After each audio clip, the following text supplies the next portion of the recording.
L'orpaillage a encore fait des victimes dans l'ouest du Burkina Faso. 8 personnes tuées et 3 blessées. C'est le bilan de l'éboulement survenu sur un site d'or dans le village de Kari. Le constat dès le début de cette édition.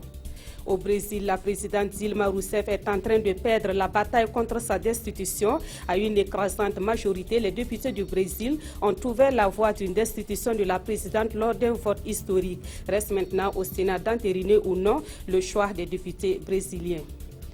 Bonjour à toutes et à tous. Merci de suivre cette édition. Toutes nos excuses pour ce retard.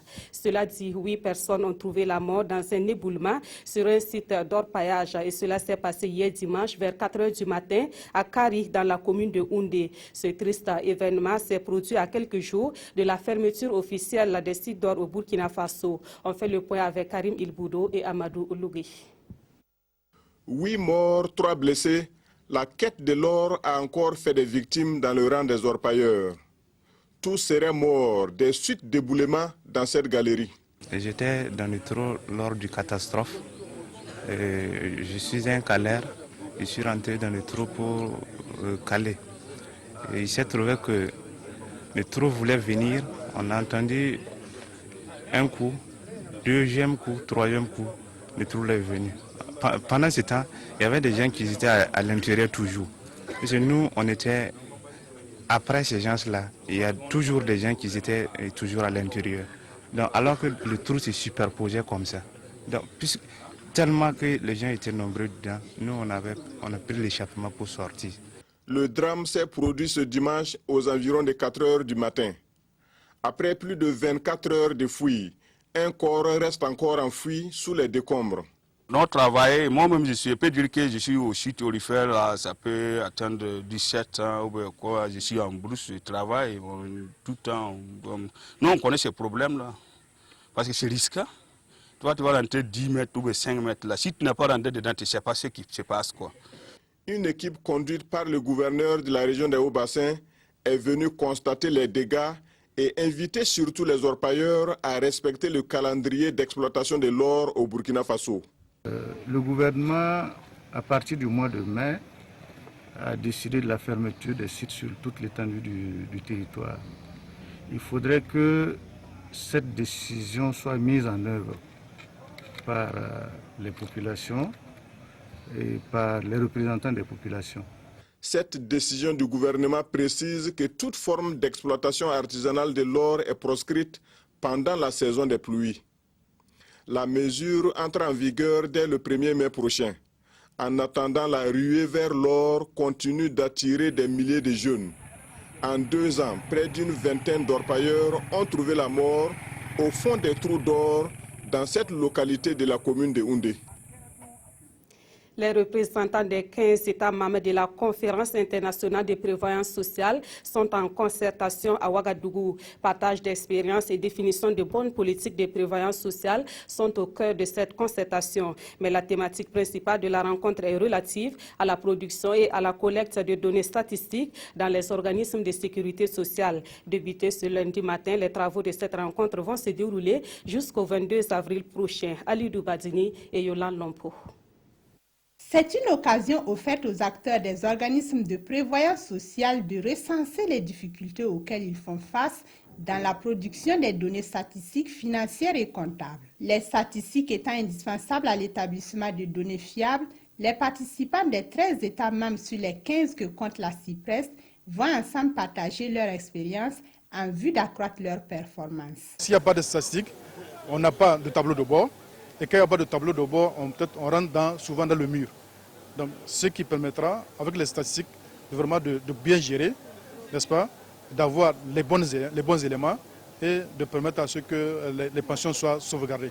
Dans un contexte socio-économique où bon nombre d'États connaissent des crises financières, chaque organisme de prévoyance sociale devra jouer sa partition dans la stratégie de développement économique et social.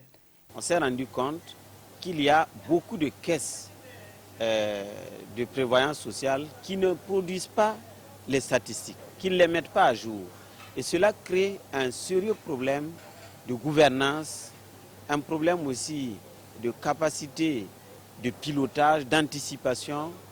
Et si vous n'avez pas les outils d'aide à la décision, naturellement, vous ne pouvez pas être efficace. Créée en 1993, la Conférence interafricaine de la prévoyance sociale a entre autres pour objectif majeur de fixer les règles communes de gestion de ces organismes de prévoyance sociale et d'en assurer le contrôle. Dans la région du Sahel, un nouveau projet a vu le jour pour renforcer la résilience des populations vulnérables de la province de Loudalan. Ce projet vise particulièrement à rendre ces populations plus résilientes face aux risques de catastrophes et aux crises humanitaires. Il a été initié par l'Alliance technique d'assistance au développement en partenariat avec l'ONG Diakonia. Le lancement du dit projet est intervenu le samedi dernier à Tin Agadel dans la province de Marcoy. Le reportage de Alexis Ouedraogo et Soukou Zongo. Cette signature de convention marque le lancement officiel des activités du projet de renforcement de la résilience des communautés vulnérables de Loudalan, PRCVO. Une convention qui engage aussi bien les responsables du projet que les populations bénéficiaires.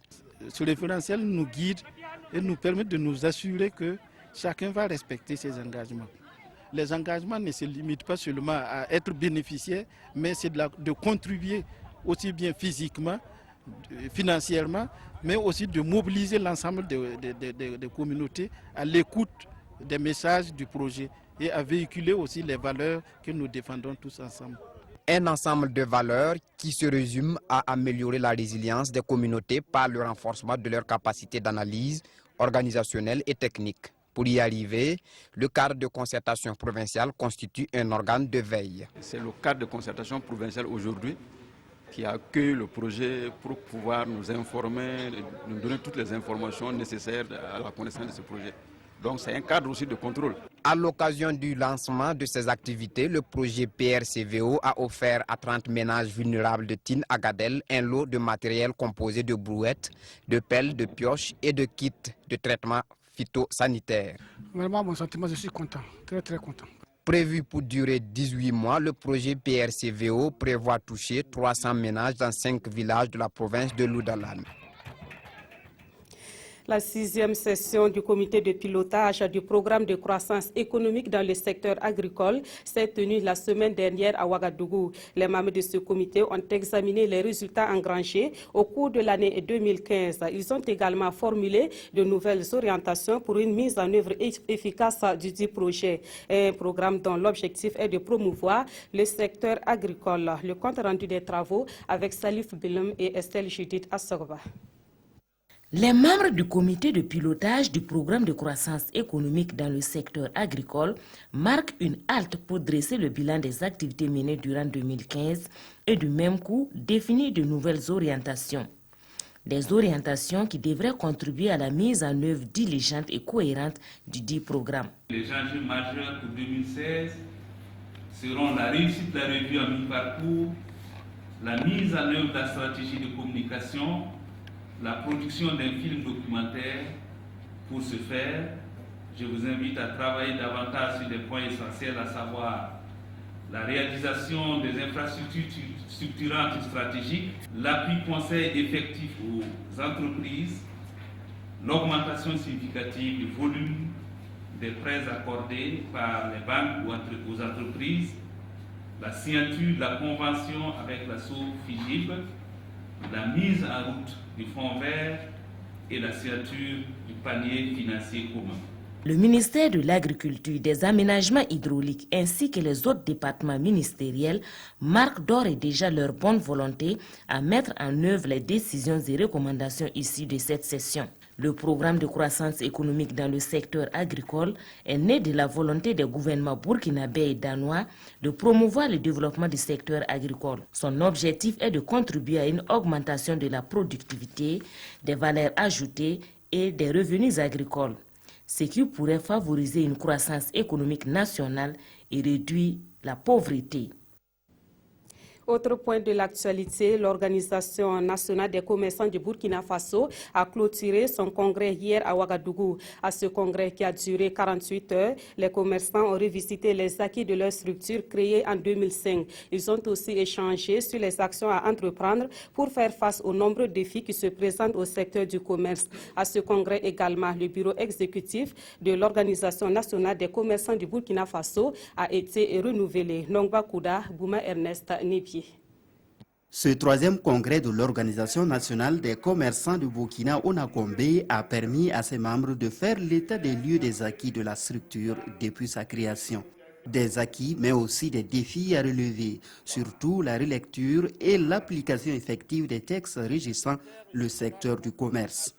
Des défis auxquels compte s'attaquer dès les premières heures le nouveau bureau installé au cours de ce congrès.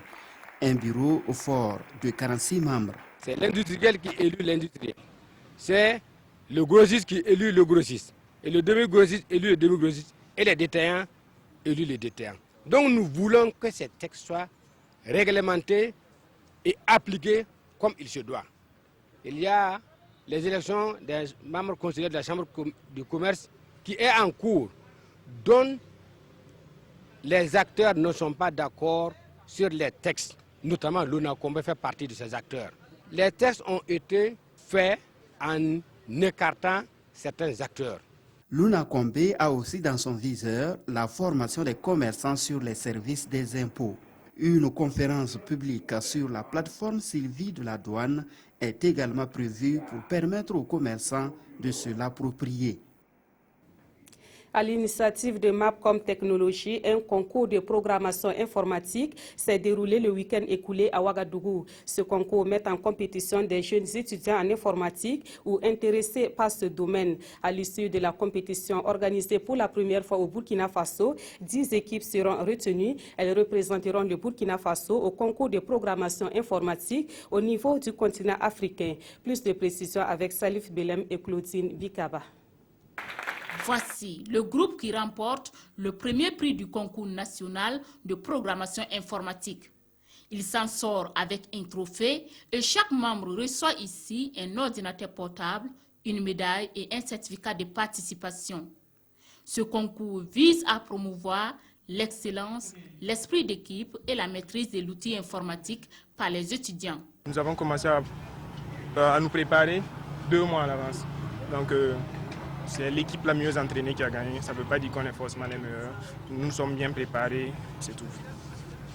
Et je suis très content de recevoir ces trophées aujourd'hui et j'espère que l'année prochaine, on pourra être là pour une deuxième victoire consécutive.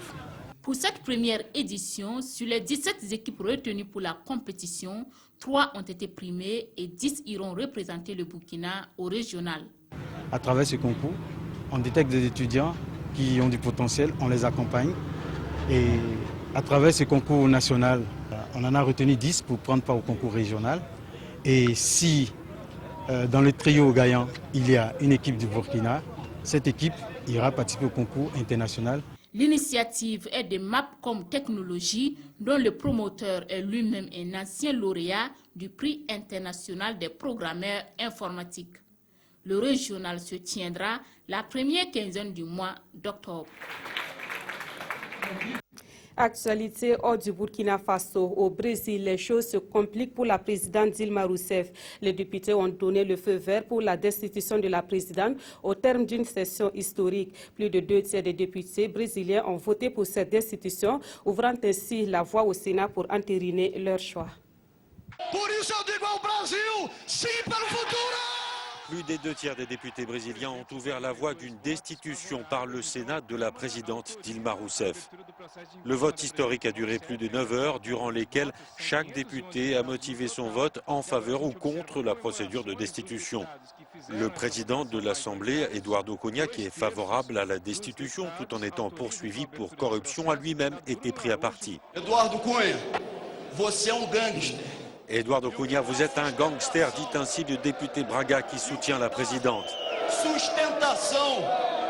Votre siège au Congrès sent le soufre. Je vote pour ceux qui ne choisissent pas la facilité.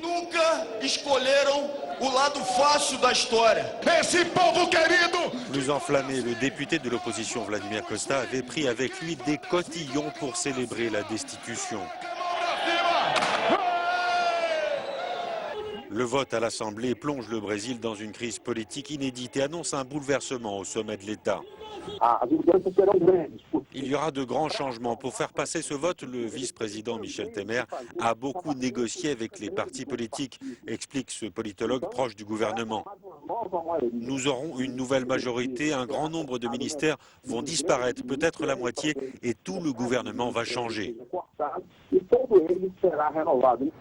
Sauf surprise, une majorité de sénateurs devrait confirmer la décision de l'Assemblée et se prononcer mi-mai en faveur de l'ouverture d'une enquête contre la présidente qui serait alors écartée du pouvoir pendant 180 jours. Toujours en Amérique latine, un violent séisme a plongé l'Équateur dans l'horreur depuis samedi. Le bilan de cette catastrophe fait état de 272 morts et plus de 2000 blessés. Et pour la gestion de cette catastrophe naturelle, un important dispositif sécuritaire a été déployé dans les zones sinistrées. Au milieu de l'horreur, des lueurs d'espoir à l'image du sauvetage de cette petite fille à Porto Viejo dans l'ouest de l'Équateur. Le dernier bilan encore provisoire du puissant tremblement de terre qui a frappé le pays samedi soir s'élève à 233 morts. On déplore au moins 1500 blessés, chiffre communiqué par le président Rafael Correa. L'état d'exception a été décrété. L'épicentre est situé dans la province de Manabí, dans le sud-ouest du pays. Les dégâts sont aussi considérables dans des lieux éloignés comme Guayaquil et le sud de la capitale, Quito. Plus de 14 000 membres des forces de sécurité ont été dépêchés dans les zones sinistrées. De très nombreux Équatoriens sont à la recherche de leurs proches, une quête qui se termine parfois par la terrible nouvelle. Tout ce qu'ils me disent, c'est que ma famille est enterrée, témoigne cette femme. Votre famille est morte, demande le journaliste. Oui, ma sœur, mon beau-frère, mon cousin, et personne ne fait rien pour moi. Des secousses ont aussi été ressenties dans le sud de la Colombie et au Pérou, même si aucune victime ne serait à déplorer. C'est le séisme le plus meurtrier en Équateur depuis près de 40 ans. Voilà donc pour ce séisme survenu en Équateur et dont le bilan fait état de 272 morts et plus de 2000 blessés à l'heure actuelle. Retour au Burkina Faso pour terminer ce journal avec la revue de presse. Les quotidiens du jour s'indiquent contre le comportement des élèves de Nagaré dans l'est du Burkina Faso. À l'international, c'est l'investiture de Denis Sassou Nguesso qui a intéressé la presse écrite de ce lundi. Et cette semaine, la revue de presse est signée de Aimé Solange Guigma. Des élèves déchirent le drapeau national, des enseignants violentés et des biens saccagés, titre le quotidien. Tout serait parti de l'expulsion par un professeur d'un de la classe de 3e des cours de maths après des embrouilles avec son professeur, explique aujourd'hui au Faso. Ainsi sont-ils devenus des bourreaux de leurs enseignants, indique Sidoya. Les élèves ont forcé les persiennes de la fenêtre pour introduire la paille et le feu avec à l'intérieur le directeur et toute sa famille. Pour le journal de tous les Burkinabés, l'acte posé à Nagaré mérite une condamnation ferme car il n'honore ni les élèves ni les enseignants, encore moins le Burkina Faso. D'après l'observateur Palga, c'est un signe précurseur parmi tant d'autres du grave péril qui guette la nation si rien de vigoureux n'est fait pour mettre fin à ces comportements qui défient les valeurs qui ont toujours fondé l'école. L'Obs estime qu'il est temps d'écraser cette pernicieuse vermine qui infecte les fondements de la société et invite par conséquent le pouvoir actuel à passer des discours creux aux actions vigoureuses, sinon bonjour la tyrannie. Autre actualité qui a retenu l'attention des journaux du jour, l'investiture de Sassou Nguesso. Ils étaient nombreux au requiem de la démocratie, peut-on lire dans les colonnes du journal Le Pays. Le journal, à travers ses lignes, s'indigne du fait que des pays occidentaux, dont la France, censée être à cheval sur les règles de la démocratie, dans le monde se fassent représenter à cette grande messe de déni de la démocratie. Et que dire de la présence de l'OIF et de l'ONU? Pour le journal, ils sont venus toute honte bue apporter leur caution morale et politique à l'imposture et à l'arbitraire. Voilà qui met fin à cette édition. Merci de l'avoir suivi. Très bon après-midi à toutes et à tous.